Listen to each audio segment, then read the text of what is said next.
మార్చి నెలలో మన movie artist association పెట్టాము. అప్పటి నుంచి ఇప్పటి వరకు నేను సినిమా కూడా చేయలేదు.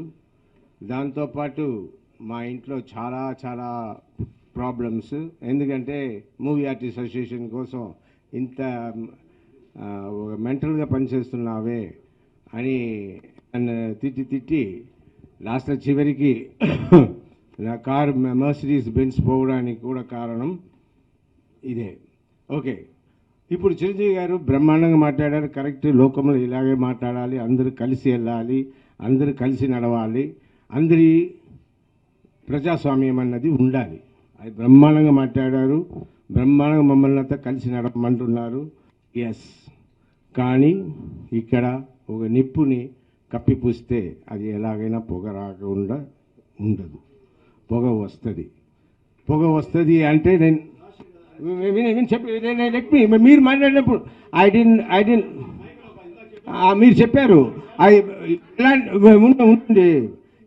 ఎలాంటి విషయాలు సర్దుకుపోయే విషయాలు చెవులో ఇప్పుడు ఫ్యామిలీలో అందరింట్లో గొడవలు ఉన్నాయి, కానీ గొడవలు బయట తెలియకుండా మన కప్పిపుచ్చుకుంటున్నాము తప్ప.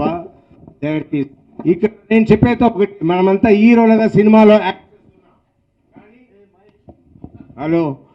హీరోగా సినిమాలు యాక్ట్ చేస్తున్నాం, కానీ అదే హీరోగా మనం రియల్ లైఫ్లో పనిచేసినప్పుడు దాన్ని నొక్కేస్తున్నారు, దాన్ని తొక్కేస్తున్నారు.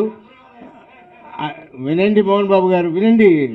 ఊరికే మీరు అరిచేస్తే ఏది జరిగిపోదు. వినండి మిమ్మల్ని చెప్పలేదు, కానీ నేను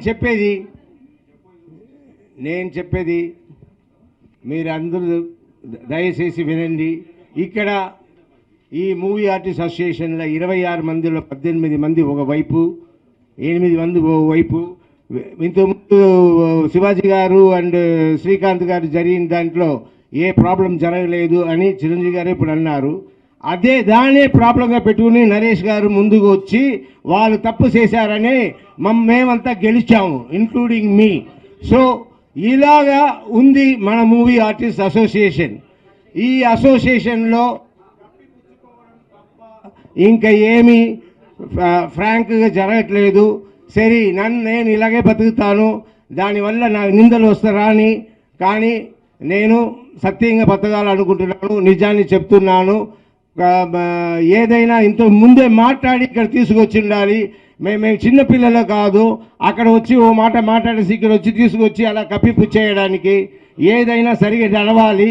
అండ్